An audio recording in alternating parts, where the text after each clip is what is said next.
Hello mga mamshi! Another day, another mini vlog for today's video.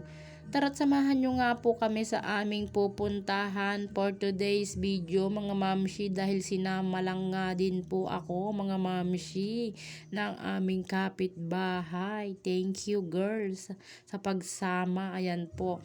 Mukhang makulikulimlim na nga po ang ating kalangitan mga mamshi at nagbabanta na. Ayan po. At mukhang malakas pa mga mamshi. Ayan. Dahil kami lang naman po ay pupunta sa grocery at kami ay mag-grocery ng kaunti mga mamshi. Ayan po.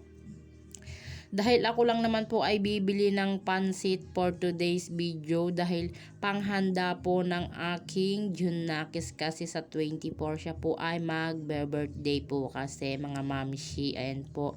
Dahil feeling vlogger nga ang Mudrakels nyo mga mamshi, ayan, dapat lahat po ng ating ginagawa at pinupuntahan naka-video syempre mga mamshi, para meron naman po akong ipanood sa inyo at sa mga basher ko. Charot lang po, ayan.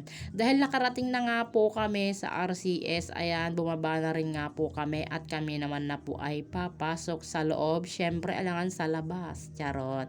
Ayan po, dahil kami po, dito na nga po kami sa mga biscuit section. Ayan, tamang lakad muna ang person today kasi wala kaming taga-video at ako lang ang taga-video mga mamshi sa sarili ko. Ayan, dahil nandito na nga po kami sa dilata section mga sardinas. Ayan, nanguha lang po ang aking kasama ng ilang pirasong dilata at biskwit mga mamshi. Ayan po, at ako naman po ay nanguha ng 4 na supot na pansit dyan mga mamshi.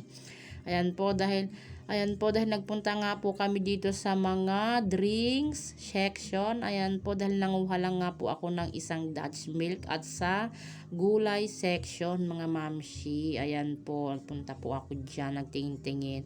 Kamamahal ng mga gulay mga mamshi. Opo. Ayan po, tamang libot muna kami ang person for today's video. Ayan. Thank you for watching. See you sa next mini vlog.